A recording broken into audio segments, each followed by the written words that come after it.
TBN देखण वाले समुचे दर्शकों ਨੂੰ ਦਵਿੰਦਰ ਸਿੰਘ ਬੈਨੀਪਾਲ ਵੱਲੋਂ ਪਿਆਰ ਅਤੇ ਸਤਿਕਾਰ ਸਹਿਤ ਸਤਿ ਸ਼੍ਰੀ ਅਕਾਲ। ਦ ਬੈਨੀਪਾਲ ਸ਼ੋਅ ਵਿੱਚ ਤੁਹਾਡਾ ਸਭਨਾਂ ਦਾ ਨਿੱਘਾ ਸਵਾਗਤ। आओ दोस्तों रल मिल के कुछ अहम खबरां कुछ अहम घटनावां के उत्ते विचार चर्चा करिए। अफगानिस्तान तो आई एक चंगी खबर, 3 सूबियां विच लड़कियां दे स्कूल मुड़ तो खुले। लखीमपुर खीरी हिंसा मामले विच आशीष मिश्रा नूं 14 दिन की न्यायिक हिरासत विच भेजिया। आशीष नूं गिरफ्तार करन दा चक्रव्यूह अते सवाल तैयार करन वाले DIG ने किवें कीता कमाल करांगे अज दी जानकारी साझी। हरियाणे विच गुस्से विच आए एक नौजवान ने एक विआह समागम दौरान 5 लोगों ते चढ़ाई कार, 2 मौतां। निराशा दे आलम विच डुबे राम रहीम हनीप्रीत नूं मिलण दी इच्छा प्रगटाई अते राजा वड़िंग ने एक बार फिर तो काबला कसिया। दोस्तों ये कुछ एक जानकारियां अज दे प्रोग्राम दौरान शामिल कीतियां जाणगीਆਂ। इहदे तो पहलां कि इन्हां दे उत्ते विस्तार दे नाल गलबात करां, तुहानूं सबनां नूं बेनती है कि जेकर हाले तक तुसी अपने इस चैनल नूं सबसक्राइब नहीं किया तो सबसक्राइब करके नोटिफिकेशन वाली घंटी जरूर ऑन कर लेनी। दूसरा, जेकर प्रोग्राम चंगा लग्या वेखण तो सुनन तो बाद किरपा करके लाइक अते शेयर जरूर कर देना, तुहाडे दिलों धन्नवादी होवांगे। आओ हुण इन्हां जानकारियां दे उत्ते गलबात करिए। सब तो पहलां अफगानिस्तान वाले पासों अज दी शुरुआत करते हैं। जानकारी मिल रही है कि अफगानिस्तान के 3 सूबे ने, उन्हां दे विच विद्यार्थियों के वास्ते भाव लड़कियां के वास्ते मुड़ तो स्कूल खोल दिते गए हैं।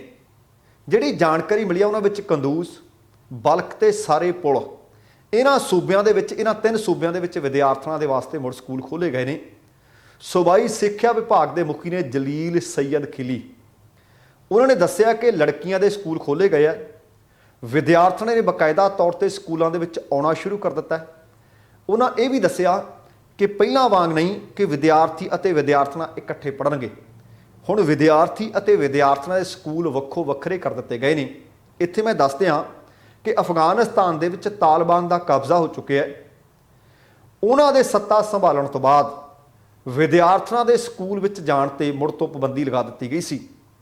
जलील सैयद खिली ने दसिया स्कूल आउण दी आग्या मिलण तो बाद विद्यार्थियों के विच खुशी का आलम है। बल्ख की राजधानी बजारे शरीफ के विच पता लग्या कि 4600 तो ज़्यादा विद्यार्थी अते 162 अध्यापक ने। उत्थे एक विद्यार्थन सुल्तान रजिया ने कहा है कि शुरू दे विच स्कूल विच विद्यार्थियों की गिणती जरूर घट सी, पर हौली हौली गिणती ये पहलां वांग वधनी शुरू हो गई है। स्कूल की एक होर विद्यार्थन तबस्सुम उन्होंने कहा कि सिक्ख्या साडा अधिकार है, असीं अपने मुल्क नूं खुद बेहतर बनाउणा चाहुंदे हां। हाँ, कोई भी उन्होंने ये भी कहा कि साडे कोलों साडे सिक्ख्या का अधिकार लै नहीं सकता। पर मैं दस दियां कि तालिबान ने जदों सत्ता नहीं सी संभाली आ दोबारा, उहदे तो पहलां आख्या सी कि ना लड़कियां दे कोलों उन्हां दे अधिकार खोहे जाणगे, ना पहलां वर्गियां पाबंदियां होणगीਆਂ। पर बहुत सारियां पाबंदियां दोबारा लग गईयां ने। पर आ एक चंगी, आ एक वड्डी, आ एक खुशी की खबर है कि बच्चियां नूं दोबारा सिक्ख्या का अधिकार मिले है अते 3 सूबियां दे विच लड़कियां वास्ते दोबारा स्कूल खोल दिते गए है। तो अगली जिहड़ी खबर है वो लखीमपुर खीरी हिंसा मामले दे नाल संबंधित खबर है। प्रोग्राम पंजाब बोलदा जरूर वेखियो, जिहड़ा हुण तो कुछ घंटे पहलां दा प्रोग्राम है। उहदे विच मैं जिक्र कीता सी कि किहड़ियां गल्लां ने जिहड़ियां इशारे कर रहीआं ने कि लखीमपुर खीरी हिंसा मामले दे विच आशीष मिश्रा नूं बचाउण दीआं कोशिशां कीतीआं गईआं, पर आखिरकार गिरफ्तारी हो गई है। गिरफ्तारी किवें हुई है इस मसले के उत्ते अज आपां खुला विचार चर्चा करांगे। ते कुनिया दे विच बीते ऐतवार नूं हिंसा हुई सी, कई लोगों की मौत हो गई सी।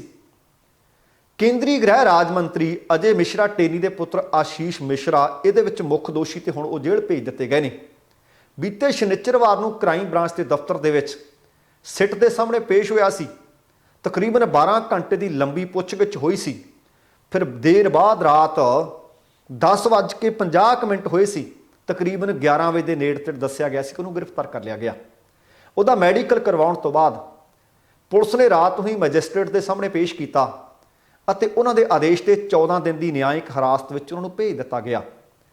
सिट की अगवाई कर रहे सी DIG ਉਪੇਂਦਰ ਅਗਰਵਾਲ ਉਹਨਾਂ ਨੇ ਦੇਰ ਰਾਤ ਬਾਹਰ ਆ ਕੇ ਦੱਸਿਆ ਸੀ ਕਿ ਆਸ਼ੀਸ਼ ਪੁਲਿਸ ਨਾਲ ਪੁੱਛਗਿੱਛ ਦੇ ਵਿੱਚ ਸਹਿਯੋਗ ਨਹੀਂ ਸੀ ਕਰ ਰਿਹਾ। ਬਹੁਤ ਸਾਰੇ ਸਵਾਲਾਂ ਦੇ ਉਹਦੇ ਕੋਲੋਂ ਜਵਾਬ ਚੱਜ ਨਾਲ ਦਿੱਤੇ ਨਹੀਂ ਗਏ, ਲਿਹਾਜ਼ਾ ਉਸ ਨੂੰ ਗ੍ਰਿਫਤਾਰ ਕਰ ਲਿਆ। ਦਰਅਸਲ ਵਿਰੋਧੀ ਧਿਰਾਂ ਨੇ ਹਮਲਾਵਰ ਰਵੱਈਆ ਅਖਤਿਆਰ ਕੀਤਾ ਸੀ, ਪ੍ਰੈਸ਼ਰ ਬਣਾਇਆ ਸੀ।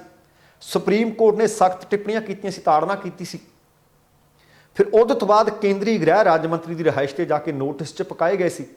ਪਹਿਲਾਂ ਆਖਿਆ ਸੀ ਕਿ ਸ਼ੁੱਕਰਵਾਰ ਸਵੇਰੇ 10 ਵਜੇ ਪੁਲਿਸ ਸਾਹਮਣੇ ਪੇਸ਼ ਹੋਵੇ, ਉਹ ਨਹੀਂ ਸੀ ਪੇਸ਼ ਹੋਇਆ। ਫਿਰ ਸ਼ਨੀਚਰਵਾਰ ਨੂੰ ਆਖਿਆ ਸੀ ਕਿ 11 ਵਜੇ ਪੇਸ਼ ਹੋਵੇ, ਤੇ 11 ਵਜੇ ਦੀ ਬਜਾਏ ਉਹ 24 ਮਿੰਟ ਪਹਿਲਾਂ ਕ੍ਰਾਈਮ ਬ੍ਰਾਂਚ ਦੇ ਦਫ਼ਤਰ ਸਿਟ ਦੇ ਸਾਹਮਣੇ ਪੇਸ਼ ਹੋਣ ਵਾਸਤੇ ਪਹੁੰਚ ਗਿਆ ਸੀ। 11 ਵਜੇ ਪੁੱਛਗਿੱਛ ਸ਼ੁਰੂ ਕੀਤੀ ਗਈ। ਲਗਭਗ 12 ਘੰਟੇ ਲੰਬੀ ਪੁੱਛਗਿੱਛ ਹੁੰਦੀ ਰਹੀ ਤੇ DIG ਨੇ ਰਾਤ ਕਰੀਬ 12 ਵਜੇ ਬਾਹਰ ਨਿਕਲ ਕੇ ਪੱਤਰਕਾਰਾਂ ਨੂੰ ਦੱਸਿਆ ਸੀ ਕਿ ਆਸ਼ੀਸ਼ ਗ੍ਰਿਫਤਾਰ ਕਰ ਲਿਆ ਗਿਆ। ਪੁਲਿਸ ਦੇ ਸੂਤਰਾਂ ਨੇ ਦੱਸਿਆ ਕਿ ਆਸ਼ੀਸ਼ ਆਪਣੇ ਨਾਲ ਲਿਆਏ ਸਬੂਤਾਂ ਵਿੱਚ ਇਹ ਸਾਫ਼ ਨਹੀਂ ਸੀ ਕਰ ਸਕਿਆ ਕਿ ਉਹ ਘਟਨਾ ਦੇ ਵਕਤ ਕਿੱਥੇ ਸੀ। ਇਸੇ ਸਵਾਲ ਨੇ ਉਹਨੂੰ ਦਰਅਸਲ ਫਸਾ ਲਿਆ ਸੀ। ਆਸ਼ੀਸ਼ ਦੀ ਸਫਾਈ ਅਤੇ ਸਬੂਤਾਂ ਤੋਂ ਅਧਿਕਾਰੀ ਸੰਤੁਸ਼ਟ ਨਹੀਂ ਸੀ ਹੋਏ, ਜਿਸ ਤੋਂ ਬਾਅਦ ਉਸ ਨੂੰ ਆਖਰਕਾਰ ਗ੍ਰਿਫਤਾਰ ਕੀਤਾ ਗਿਆ। ਉਧਰ ਆਸ਼ੀਸ਼ ਦੇ ਵਕੀਲ ਅਵਧੇਸ਼ ਕੁਮਾਰ ਨੇ ਕਿਹਾ ਕਿ ਉਹਨਾਂ ਦਾ ਮੁਵੱਕਲ ਨੋਟਿਸ ਦਾ ਸਨਮਾਨ ਕਰਦਾ ਸੀ, ਜਾਂਚ ਵਿੱਚ ਪੂਰੀ ਤਰ੍ਹਾਂ ਸਹਿਯੋਗ ਵੀ ਦੇ ਰਿਹਾ ਸੀ। ਪਰ ਹੁਣ ਇਹਦੇ ਵਿੱਚ ਇੱਕ ਫਿਰ ਵੱਡਾ ਸਵਾਲ ਪੈਦਾ ਹੁੰਦਾ ਹੈ, ਜੇ ਜਾਂਚ ਵਿੱਚ ਸਹਿਯੋਗ ਕਰ ਰਿਹਾ ਸੀ ਤਾਂ ਫਿਰ 3 ਤਰੀਕ ਤੋਂ ਲੈ ਕੇ 9 ਤਰੀਕ ਤੱਕ ਕਿੱਥੇ ਰਿਹਾ? ਆਪਾਂ ਕੱਲ ਵੀ ਜ਼ਿਕਰ ਕੀਤਾ ਸੀ ਕਿ ਸਬੂਤ ਇਕੱਠੇ ਕਰਦਾ ਰਿਹਾ ਜਾਂ ਸਬੂਤ ਮਿਟਾਉਂਦਾ ਰਿਹਾ। ਪਰ ਹੁਣ ਫਿਰ ਉਹਦੀ ਆਖਰਕਾਰ ਗ੍ਰਿਫਤਾਰੀ ਕਿਵੇਂ ਹੋਈ ਹੈ? ਇਹ ਸਾਰਾ ਚੱਕਰ ਰਿਵਿਊ ਕਿਵੇਂ ਤਿਆਰ ਕੀਤਾ, ਕਿਹਨੇ ਤਿਆਰ ਕੀਤਾ, ਸਵਾਲ ਕਿਹਨੇ ਤਿਆਰ ਕੀਤੇ ਸੀ? ਇਹ ਤੁਹਾਡੇ ਸਭਨਾਂ ਦੇ ਦਿਲ ਦੇ ਵਿੱਚ, ਜ਼ਿਹਨ ਦੇ ਵਿੱਚ ਸਵਾਲ ਨੇ। ਹੁਣ ਇਸ ਘਟਨਾ ਦਾ ਮੁੱਖ ਦੋਸ਼ੀ ਕੋਈ ਆਮ ਤੁਹਾਡੇ ਮੇਰੇ ਵਰਗਾ ਬੰਦਾ ਨਹੀਂ। ਮੁੱਖ ਦੋਸ਼ੀ ਗ੍ਰਹਿ ਰਾਜ ਮੰਤਰੀ ਅਜੇ ਮਿਸ਼ਰਾ ਦਾ ਪੁੱਤ ਆਸ਼ੀਸ਼ ਮਿਸ਼ਰਾ, ਜਿਹਨੂੰ ਮੋਨੂ ਭਾਈ ਵੀ ਕਹਿੰਦੇ ਨੇ, ਮੋਨੂ ਮਿਸ਼ਰਾ। ਆਖਰਕਾਰ ਗ੍ਰਿਫਤਾਰੀ ਸ਼ਨੀਚਰਵਾਰ ਦੀ ਦੇਰ ਰਾਤ ਹੋ ਗਈ ਸੀ। ਗ੍ਰਿਫਤਾਰ ਕਰਕੇ ਜੇਲ੍ਹ ਭੇਜ ਦਿੱਤਾ ਗਿਆ ਤੇ ਦੱਸਿਆ ਜਾ ਰਿਹਾ ਕਿ ਇਹਦੇ ਪਿੱਛੇ ਸਾਰੇ ਦਾ ਸਾਰਾ ਦਿਮਾਗ DIG ਉਪੇਂਦਰ ਅਗਰਵਾਲ ਦਾ ਸੀ। ਅਗਰਵਾਲ ਜਿਹੜੇ DIG ਸਾਹਿਬ ਨੇ ਲੰਬਾ ਸਮਾਂ CBI ਦੇ ਵਿੱਚ ਤੈਨਾਤ ਰਹੇ ਨੇ। ਇੱਥੇ ਦੱਸਣਾ ਬਣਦਾ ਕਿ ਸੁਪਰੀਮ ਕੋਰਟ ਦੀਆਂ ਸਖਤ ਟਿੱਪਣੀਆਂ, ਯੂਪੀ ਪੁਲਿਸ ਦੇ ਉੱਤੇ ਸ਼ੰਕਾ ਪ੍ਰਗਟ ਕਰਨਾ ਕਿ ਸਾਨੂੰ ਤੁਹਾਡੇ ਤੇ ਭਰੋਸਾ ਹੀ ਕੋਈ ਨਹੀਂ।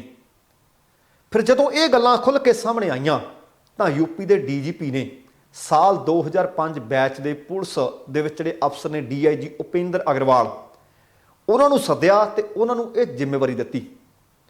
ਸੁਪਰੀਮ ਕੋਰਟ ਨੇ ਇਹ ਟਿੱਪਣੀਆਂ ਕੀਤੀਆਂ ਸੀ ਕਿ ਜਿਹੋ ਜੀ ਤੁਸੀਂ ਜਾਂਚ ਕਰ ਰਹੇ ਹੋ, ਇਹਦੇ ਨਾਲ ਲੱਗਦਾ ਨਹੀਂ ਕਿ ਦਫਾ 302 ਲੱਗੀ ਹੋਵੇ, ਤੁਸੀਂ ਤਾਂ ਹਜੇ ਤੱਕ ਬੰਦਾ ਗ੍ਰਿਫਤਾਰ ਨਹੀਂ ਕੀਤਾ।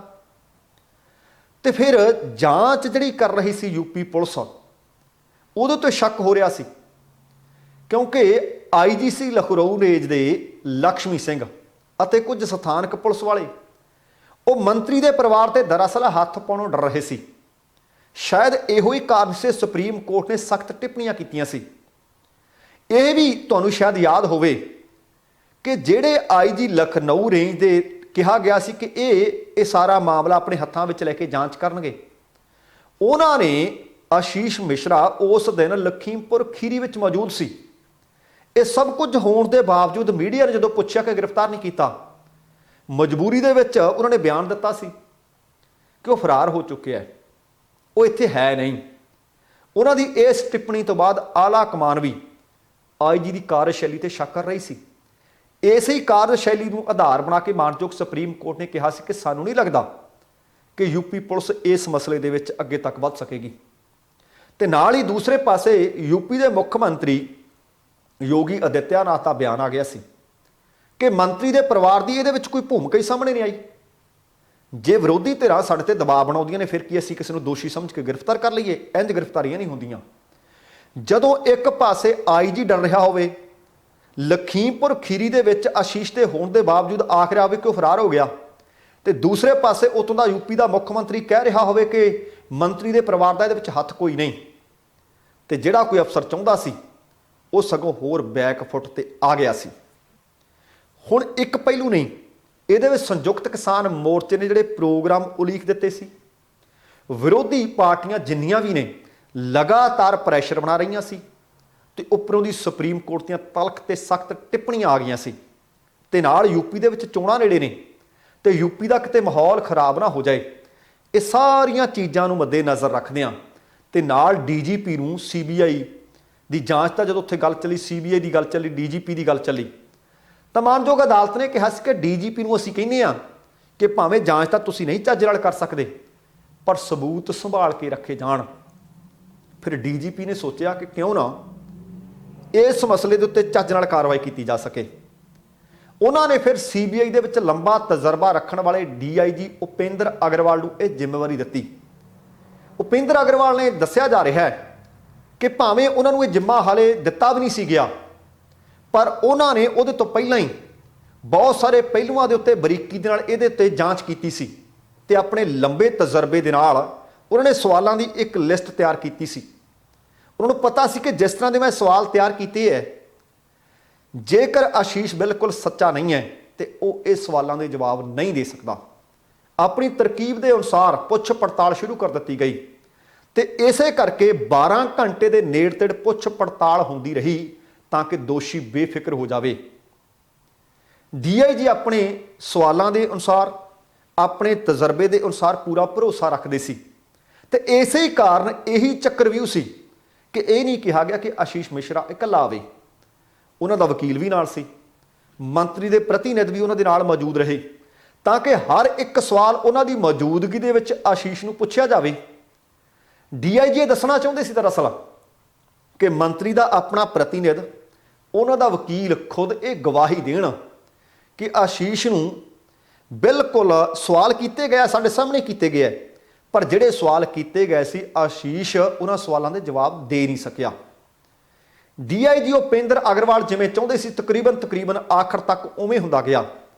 ਜਦੋਂ ਸਵਾਲਾਂ ਦੇ ਜਵਾਬ ਨਾ ਦਿੱਤੇ ਗਏ, ਲੋਕੇਸ਼ਨ ਨਾ ਦੱਸੀ ਗਈ, ਇਹ ਨਾ ਦੱਸਿਆ ਗਿਆ ਕਿ 2:30 ਤੋਂ 3, 3:30 ਵਜੇ ਤੱਕ ਦੱਸਿਆ ਜਾਵੇ ਤੁਸੀਂ ਕਿੱਥੇ, ਤੇ ਉਹਨਾਂ ਦੀ ਗ੍ਰਿਫਤਾਰੀ ਹੋ ਗਈ। ਜਾਣਕਾਰੀ ਮਿਲ ਰਹੀ ਹੈ ਕਿ ਉਪੇਂਦਰ ਅਗਰਵਾਲ ਜਿਹੜੇ ਡੀਆਈਜੀ ਨੇ ਇਸ ਵਕਤ ਤੇਜ਼ ਤਰਾਰ ਤੇ ਸਖਤ ਮਿਜਾਜ ਵਾਲੇ ਪੁਲਿਸ ਅਫਸਰਾਂ ਦੇ ਵਿੱਚ ਗਿਣੇ ਜਾਂਦੇ ਨੇ। ਉਹ ਗਾਜ਼ੀਆਬਾਦ, ਸਹਾਰਨਪੁਰ ਤੇ ਕਈ ਹੋਰਨਾਂ ਥਾਵਾਂ ਤੇ ਵੈਸਟ ਯੂਪੀ ਦੇ ਕਈ ਜ਼ਿਲ੍ਹਿਆਂ ਦੇ ਵਿੱਚ ਪੁਲਿਸ ਮੁਖੀ ਰਹਿ ਚੁੱਕੇ ਨੇ। 2013 ਵਿੱਚ ਉਹਨਾਂ ਨੇ ਸੀਬੀਆਈ ਜੁਆਇਨ ਕਰ ਲਈ ਸੀ। ਕੋਲਕਾਤਾ ਵਿੱਚ ਸੀਬੀਆਈ ਦੇ ਨਾਲ ਜਦੋਂ ਉਹ ਜੁੜੇ ਹੋਏ ਸੀ, ਉਸ ਵਕਤ ਉਸ ਸੀਬੀਆਈ ਵਿੱਚ ਰਹਿੰਦਿਆਂ ਹੋਇਆਂ ਉਹਨਾਂ ਨੇ ਕਈ ਵੱਡੀ ਮਾਮਲਿਆਂ ਦੀ ਜਾਂਚ ਕੀਤੀ ਸੀ। ਉਹਨਾਂ ਦੇ ਇਸ ਸਫਲ ਤਜਰਬੇ ਨੂੰ ਦੇਖਦੇ ਹੋਏ ਯੂਪੀ ਦੇ ਡੀਜੀਪੀ ਨੇ ਉਹਨਾਂ ਦੇ ਇਹ ਮਾਮਲਾ ਸੁਪਰਦ ਕੀਤਾ ਸੀ। ਤੇ ਦੂਸਰੀ ਗੱਲ ਇਹ ਸੀ ਕਿ ਕੇਂਦਰੀ ਗ੍ਰਹਿ ਰਾਜ ਮੰਤਰੀ ਹੋਣ ਕਾਰਨ, ਉਹਦਾ ਪੁੱਤਰ ਮੁੱਖ ਦੋਸ਼ੀ ਹੋਣ ਕਾਰਨ, ਦੂਸਰੇ ਪਾਸੇ ਯੂਪੀ ਦੇ ਮੁੱਖ ਮੰਤਰੀ ਵੱਲੋਂ ਇਹ ਕਹਿਣਾ ਕਿ ਉਹ ਦੋਸ਼ੀ ਨਹੀਂ ਹੈ, ਪੁਲਿਸ ਦਾ ਕੋਈ ਵੀ ਵੱਡੇ ਤੋਂ ਵੱਡਾ ਅਫਸਰ ਵੀ ਆਸ਼ੀਸ਼ ਮਿਸ਼ਰਾ ਦੇ ਉੱਤੇ ਹੱਥ ਪਾਉਣਾ ਨਹੀਂ ਸੀ ਚਾਹੁੰਦਾ, ਪਰ ਉਪੇਂਦਰ ਅਗਰਵਾਲ ਡੀਆਈਜੀ ਹੋਰਾਂ ਨੇ ਇਹ ਕੰਮ ਕਰਕੇ ਦਿਖਾ ਦਿੱਤਾ ਹੈ। ਅਗਲੀ ਜਿਹੜੀ ਖਬਰ ਹੈ, ਤੁਸੀਂ ਦੇਖੋ ਕਿ ਕਿਵੇਂ ਇੱਕ ਖਬਰ ਦੇ ਵਿੱਚੋਂ ਖਬਰਾਂ ਨਿਕਲਦੀਆਂ। ਜਿਸ ਤਰ੍ਹਾਂ ਆਪਾਂ ਕਹਿੰਦੇ ਕਿ ਗੀਤਾਂ ਦਾ ਵੀ ਅਸਰ ਪੈਂਦਾ, ਆਲੇ ਦੁਆਲੇ ਜੋ ਕੁਝ ਵੇਖਦੇ ਆ, ਜੋ ਘਟਨਾਕ੍ਰਮ ਵਾਪਰਦੇ ਨੇ, ਉਹਨਾਂ ਦਾ ਅਸਰ ਪੈਂਦਾ। ਤੁਸੀਂ ਵੇਖਿਆ ਹੋਣਾ ਕਿ ਕਈ ਵਾਰੀ ਲੋਕ ਰਮਾਇਣ ਦੇਖਦੇ ਹੁੰਦੇ ਸੀ ਪੁਰਾਣੇ ਵੇਲਿਆਂ 'ਚ, ਤੀਰ ਬਣਾ ਲੈਂਦੇ ਸੀ ਬੱਚੇ। ਮੈਚ ਕ੍ਰਿਕਟ ਦਾ ਟੀਵੀ ਤੇ ਚੱਲਦਾ ਤੇ ਬੱਚੇ ਥਾਪੀਆਂ ਲੈ ਕੇ ਕ੍ਰਿਕਟ ਖੇਡਣ ਲੱਗ ਪੈਂਦੇ ਆ। ਵਰਲਡ ਕਬੱਡੀ ਕੱਪ ਹੁੰਦਾ, ਪਿੰਡਾਂ ਦੇ ਵਿੱਚ ਛੋਟੇ ਛੋਟੇ ਬੱਚੇ ਕਬੱਡੀ ਦੀਆਂ ਟੀਮਾਂ ਬਣਾ ਲੈਂਦੇ ਨੇ। ਭਾਵ ਆਲੇ ਦੁਆਲੇ ਜੋ ਕੁਝ ਹੁੰਦਾ ਉਹਦਾ ਅਸਰ ਪੈਂਦਾ ਹੈ। ਆ ਯੂਪੀ ਵਾਲੀ ਘਟਨਾ ਦਾ ਆਪਾਂ ਜ਼ਿਕਰ ਕਰ ਰਹੇ ਹਾਂ ਕਿ ਕਿਵੇਂ ਸ਼ਾਂਤਮਈ ਰੋਸ ਪ੍ਰਦਰਸ਼ਨ ਕਰ ਰਹੇ ਕਿਸਾਨਾਂ ਦੇ ਉੱਤੇ ਆਸ਼ੀਸ਼ ਮਿਸ਼ਰਾ ਤੇ ਉਹਦੇ ਸਾਥੀਆਂ ਨੇ ਗੱਡੀਆਂ ਚੜਾਈਆਂ। ਉਹਦੇ ਤੋਂ ਬਾਅਦ ਤੁਹਾਨੂੰ ਬੀਤੇ ਦਿਨੀ ਖਬਰ ਸਾਂਝੀ ਕੀਤੀ ਸੀ ਕਿ ਨਾਇਬ ਸਿੰਘ ਸੈਣੀ ਜਿਹੜੀ ਭਾਰਤੀ ਜਨਤਾ ਪਾਰਟੀ ਦੇ ਸੰਸਦ ਨੇ, ਉਹਨਾਂ ਦੇ ਉੱਤੇ ਵੀ ਇਸ ਤਰ੍ਹਾਂ ਦੇ ਇਲਜ਼ਾਮ ਲੱਗੇ ਸੀ। ਆਹ ਖਬਰ ਵੀ ਹਰਿਆਣੇ ਤੋਂ ਇਸ ਤਰ੍ਹਾਂ ਦੀ ਮਿਲ ਰਹੀ ਹੈ। ਕਰਨਾਲ ਜ਼ਿਲ੍ਹੇ ਦੇ ਵਿੱਚ ਬੀਤੇ ਐਤਵਾਰ ਨੂੰ ਇੱਕ ਵਿਆਹ ਸਮਾਗਮ ਦੇ ਵਿੱਚ ਇੱਕ ਨੌਜਵਾਨ ਨੇ 5 ਲੋਕਾਂ ਤੇ ਕਾਰ ਚੜਾ ਦਿੱਤੀ ਹੈ ਤੇ ਇਸ ਦੁਰਘਟਨਾ ਦੇ ਵਿੱਚ ਇੱਕ ਔਰਤ ਸਮੇਤ 2 ਲੋਕਾਂ ਦੀ ਮੌਤ ਹੋ ਗਈ। ਪੁਲਿਸ ਨੇ ਦੱਸਿਆ ਹੈ ਕਿ ਮੁਲਜ਼ਮ ਨੂੰ ਸਿਰਫ ਇੰਨਾ ਆਖਿਆ ਗਿਆ ਸੀ ਕਿ ਭਾਈ ਕਾਰ ਚੱਜ ਨਾਲ ਤੇ ਜ਼ਿੰਮੇਵਾਰੀ ਨਾਲ ਚਲਾ, ਇੱਥੇ ਵਿਆਹ ਚੱਲ ਰਿਹਾ ਹੈ, ਇੱਥੇ ਬੱਚੇ ਵੀ ਨੇ, ਬਜ਼ੁਰਗ ਵੀ ਨੇ, ਭੀੜ ਵੀ ਹੈ। ਇਹ ਘਟਨਾ ਕਰਨਾਲ ਦੇ ਨੇੜੇ ਪੈਂਦਾ ਨੀਲੋਂ ਖੇੜੀ ਇਲਾਕੇ ਦੱਸੀ ਜਾ ਰਹੀ ਹੈ। ਔਰਤ ਦੀ ਮੌਕੇ ਤੇ ਮੌਤ ਹੋ ਗਈ, ਜਦ ਕਿ ਇੱਕ ਹੋਰ ਪੀੜਤ ਜ਼ਖਮੀ ਨੇ ਹਸਪਤਾਲ ਦੇ ਵਿੱਚ ਜਾ ਕੇ ਦਮ ਤੋੜ ਦਿੱਤਾ। ਮ੍ਰਿਤਕ ਔਰਤ ਦੇ ਪਰਿਵਾਰਕ ਮੈਂਬਰਾਂ ਨੇ ਦੱਸਿਆ ਕਿ ਮੁਲਜ਼ਮ ਬਹੁਤ ਤੇਜ਼ ਗੱਡੀ ਚਲਾਉਂਦਾ ਸੀ। ਉਹਨੂੰ ਉਸ ਦਿਨ ਆਖਿਆ ਕਿ ਭਰਾਵਾ ਗੱਡੀ ਹੌਲੀ ਚਲਾ, ਵਿਆਹ ਚੱਲ ਰਿਹਾ ਹੈ, ਫੰਕਸ਼ਨ ਹੈ, ਮਹਿਮਾਨ ਆਏ ਹੋਏ ਨੇ, ਬੱਚੇ ਆਏ ਹੋਏ ਨੇ, ਕੋਈ ਤੇਰੀ ਗੱਡੀ ਹੇਠ ਆ ਜੂ। ਬਸ ਕਹਿੰਦੇ ਇੰਨੀ ਗੱਲ ਕਹਿਣ ਦੀ ਦੇਰ ਸੀ, ਨਾਰਾਜ਼ ਹੋ ਗਿਆ। ਨਾਰਾਜ਼ ਹੋ ਕੇ ਉਹਨੇ ਉੱਥੇ ਖੜੇ 5 ਲੋਕਾਂ ਦੇ ਉੱਤੇ ਗੱਡੀ ਚੜਾ ਦਿੱਤੀ।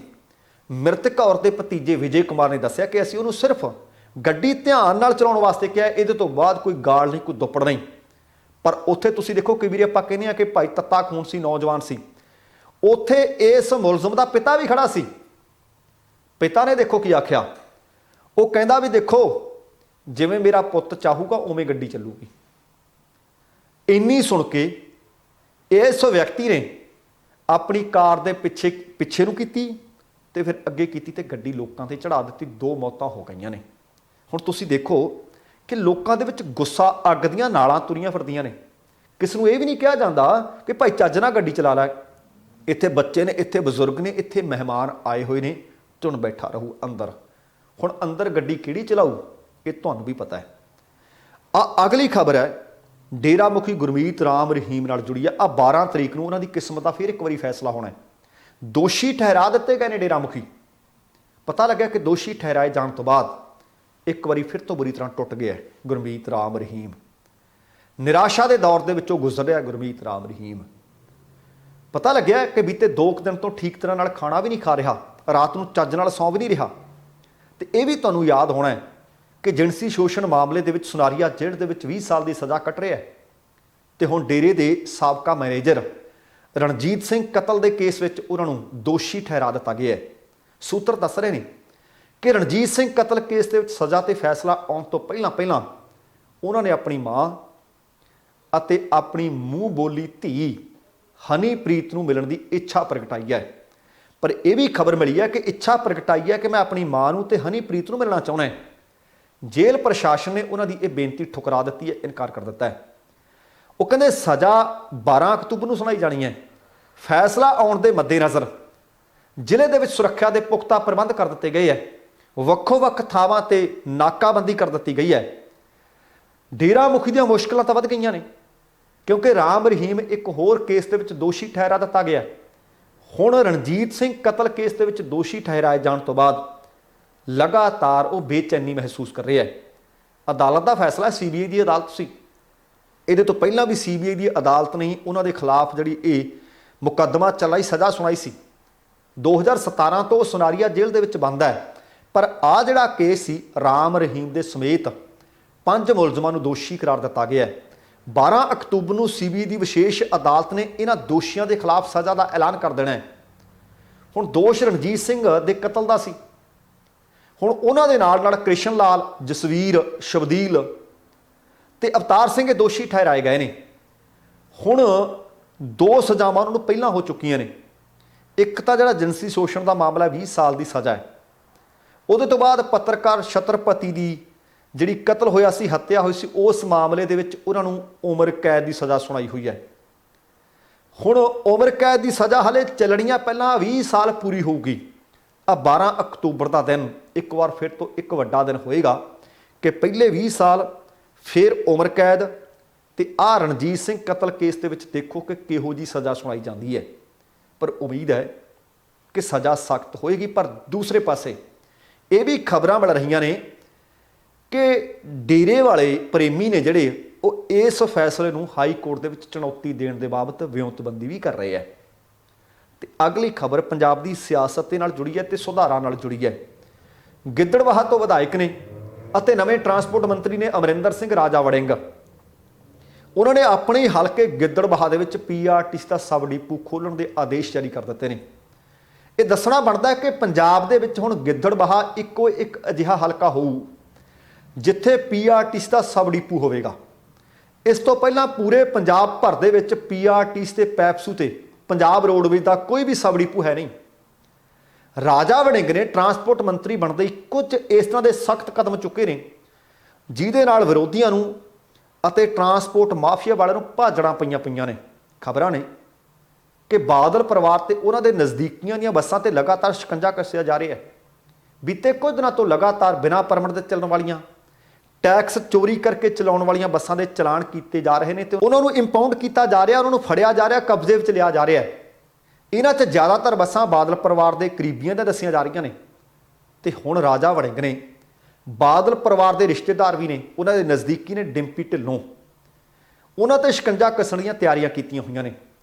PRTC ਦਾ ਸਬ ਡਿਪੂ ਇਸ ਵਾਸਤੇ ਖੋਲ੍ਹਿਆ ਜਾ ਰਿਹਾ ਹੈ ताकि अपने सियासी विरोधी हरदीप सिंह डिंपी ढिल्लों दी बसां ते शिकंजा कस्या जा सके। इस तो पहलां गिद्दड़बाहा च डिंपी की मोनोपली सी, वो अपनी मर्जी नाल बसां चलाउंदे सी। हुण गिद्दड़बाहा दे विच जदों सब डिपू खुल जाना है, जिथे लोकां नूं रोज़गार मिलेगा, ये संभावनावां ने कि जदों डिपू खोलना तो नौकरियां मिलणगियां, उत्थे डिंपी ढिल्लों की ट्रांसपोर्ट ते शिकंजा भी कस्या जाएगा। तो हुण गिद्दड़बाहा दे विच जिहड़ा सब डिपू खोलण नूं आदेश जारी होए ने, उहदी देख रेख PRTC डिपू के जनरल मैनेजर करनगे। इसलिए सब डिपू के बकायदा सुपरवाइजर होणगे, लोड़ अनुसार वर्कशॉप होएगी, ऑपरेशन ते स्टाफ होएगा, ये सारा कुछ तैनात किया जाएगा। तो हुण पंजाब भर दे विच PRTC के 9 अते पंजाब रोडवेज के कुल 18 डिपू ने। तो इस वक्त ये जिहड़े डिपू चल रहे हैं, उन्हां तो बाद आ जिहड़ा सब डिपू खोलण का मकसद बादल परिवार तो इन्हां दे करीबियां दीआं बसां नूं, नजायज़ बसां नूं चुनौती देना है। अक्सर वेखण दे विच आउंदा है कि पंजाब दे विच बहुत सारे रूट इस तरह के ने जिथे सिर्फ प्राइवेट ट्रांसपोर्टर ही अपनी बसां चलाउंदे है, तो सरकारी बसां उत्थे चलदियां नहीं। जे चलदियां ने तो घाटे विच जा रही ने। इहदे तो इलावा पंजाब सरकार ने 248 नवे परमिट भी जारी कर दिते। बेशक हाले ये परमिट जारी किए नहीं गए, अनाउंसमेंट हो चुकी है, पर आखिरी तारीख निकलन तो एक दिन बाद ही 8 अक्तूबर को सब डिपू खोलने का आदेश जारी करना, यह सीधा इस पासे इशारे करता है कि राजा वड़िंग अपने विरोधियों भी चित करना चाहते हैं और बाकियों को दसना चाहते हैं कि जेकर करना होवे काम तो 5 साल की टर्म नहीं, 5-5 दिन के भी तकड़े फैसले किए जा सकते हैं।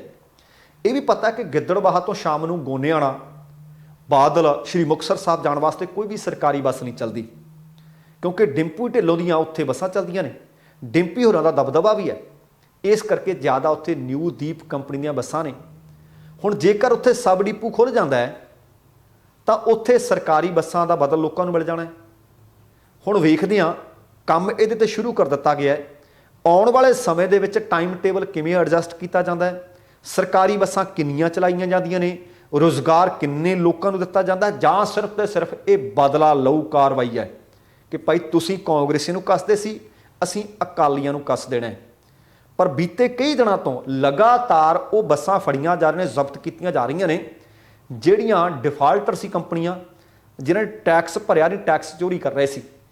हुण वेखो कि आउण वाले दिनों के राजा वड़िंग नवें चुने गए बाकी के मंत्री किस तरह की कारगुजारी करते हैं, क्योंकि 2022 बहुत नेड़े है, चोणों का ऐलान किसी वक्त भी हो सकता है, दसंबर महीने तक चोण जाब्ता किसी वक्त भी लग सकता है, तो महीने गिणती के 2.5-3 बचते हैं।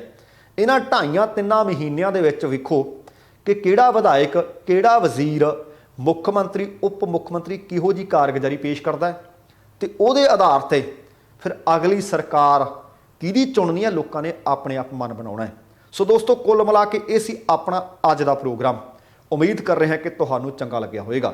जेकर सचमुच चंगा लग्या है तो कृपा करके लाइक और शेयर जरूर कर देना, तो जेकर हाले तक तुसी अपने चैनल नू सबसक्राइब नहीं किया तो कृपा करके सबसक्राइब करके नोटिफिकेशन वाली घंटी जरूर ऑन कर लैनी। तुहाडे दिलों धन्नवादी होवांगे। समा समाप्त है, जाण तो पहला कहांगा जिंदगी जिंदादिली का नाम है। दविंदर सिंह बैनीपाल नूं आग्या दिओ। सत श्री अकाल ते रब राखा।